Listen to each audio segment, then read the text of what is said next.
everything I say is wrong, then what do you think? Aha. There's your key. There's your cue. You cannot preach to anyone who's not listening. Your arguments will just bounce off of their shell of denial, which is a kind of unconsciousness. Well, what's the use of talking to a wall? No, you have to wait until someone gives you permission. Then you can preach to them. So there's two ways. Either you can wait, or no, three ways. You can just sit and wait until somebody comes, oh, you look like a wise person. I think I'll ask you, what's the secret of life? Huh? Good luck with that one. Waiting a long time. Then there's another strategy where you hang out your shingle. You say, hey, I'm a wise person. And then you wait for people to come and ask you questions. Or you can seek them out and start chopping away at their philosophy. That's the fastest way, but it's also the most trouble. I've taken a middle path where I put out philosophy that comes from the Vedas, and then I wait for people to question it. And when they question, then I defeat them. And if they have too big of a false ego, they go away. But if they're a little humble, then they stick around and say, oh, what can I learn from you? See, my attitude in life has always been that if I ran into somebody who knew something that I didn't know, I would learn from them. That's been my policy. That's been my attitude my whole life.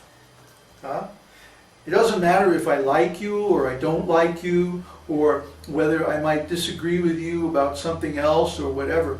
But if you know something that I don't know, then let's sit down and talk about it, because I want to find out. I want to understand what it is that I don't know. So first of all, a person has to be brought to the place where they can see there's something that they don't know. And that's very difficult, because basically you're trying to get them to rise above their own ignorance. And if they're not so inclined, then you're never going to get them to do it. I mean, Prahlad and Hiranyakashipu, they were preaching to each other. Prahlad was saying, no, you should accept God. And Hiranyakashipu says, no, you'll accept materialism or I'm going to kill you. So neither of them could convert the other one. And you'll find that in many cases, or even in most cases, you won't be able to convert another person to spiritual viewpoint. That's because, as Krishna says, Sa Mahatma Sudurlabha. Such a great soul is very rare. For example, we have almost 300,000 views on our YouTube site. Yeah. And within a week or two, it's going to hit 300,000 views. But out of that, how many people have come to the site?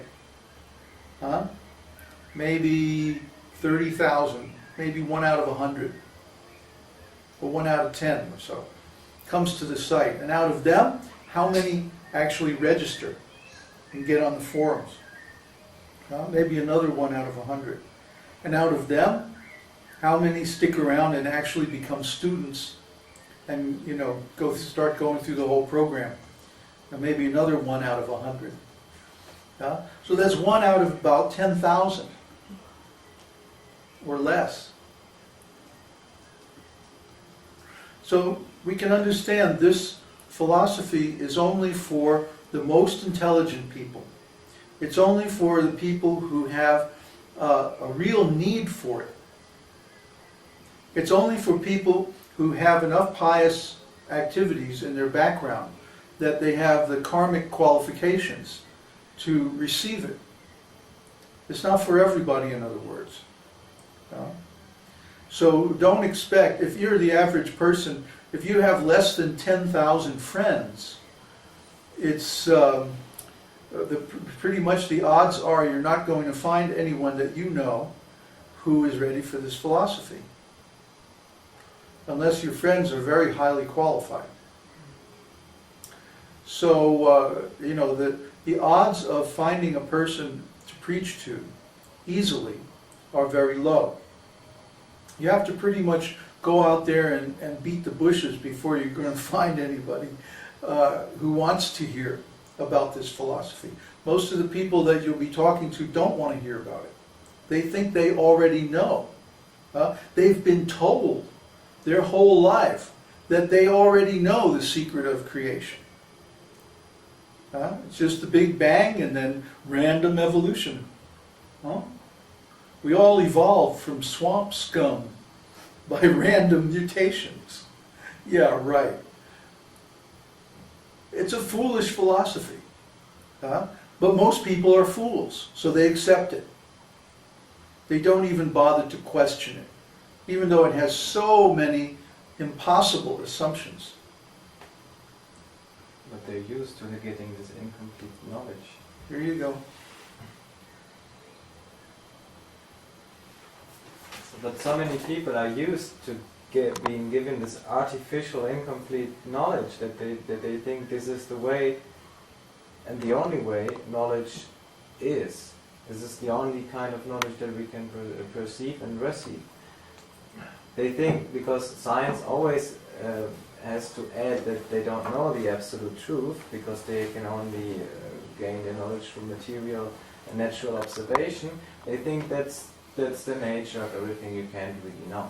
And so if there's a theory like evolution theory, they think, okay, yeah, that's pretty much close to the truth, and so we'll accept it. So they're fools.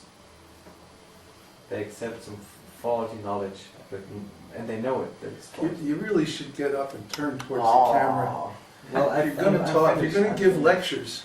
Yeah, but you're lecturing. I'm just being a hooligan. Anyway, basically, they haven't been given knowledge.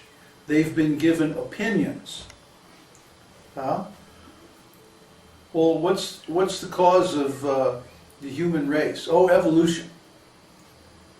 But if you ask them to explain it, if you challenge them, force them to think about it, first of all, they won't be able to explain it, and they'll be driven back to just say, well, that's just the way it is. And it's right, because I believe it. And then you have to point out to them, well, that's not knowledge, that's just an opinion. If you really had knowledge, then you would be able to explain how it's so. And all of these false theories rest on the false assumption that matter can do something on its own. Without any laws, without any creative impulse. Where did the first creative impulse come from? They can't explain that. Where did the laws of the universe come from? They can't explain that. Where does the energy of the universe come from? They can't explain that. Where is it explained? In Vedānta-sūtra, in the Vedas, in Srimad Bhagavatam. All these things are explained. And so finally, the mystery of creation is revealed. But if they are satisfied with simple opinions instead of knowledge, in other words, if they don't think about what they know, they just have taken other people's opinions and made them their own, uncritically, then you won't be able to convince them, because they're satisfied with this plastic, phony knowledge. It's not real knowledge at all. Real knowledge means that a person has conscious awareness of the assumptions and the structure of what they're calling knowledge. And that if you ask them to explain it, they can give a good account of where it comes from and why it is the way it is and so on. There are very, very few people like this. And even they can't explain the answers to these questions. Basically, everything they tell you is some kind of evasion of these questions. And if you just pound on these questions again and again and again, eventually they'll have to be forced to admit that they don't know. So did that answer your question?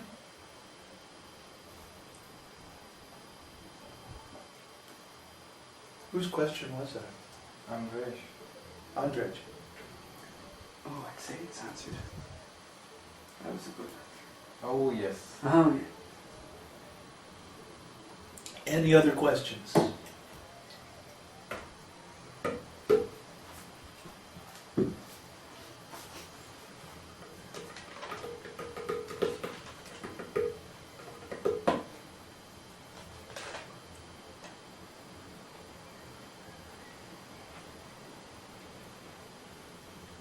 You have to start thinking about this stuff. I mean, is what I'm saying just so complicated that it's over everybody's head, or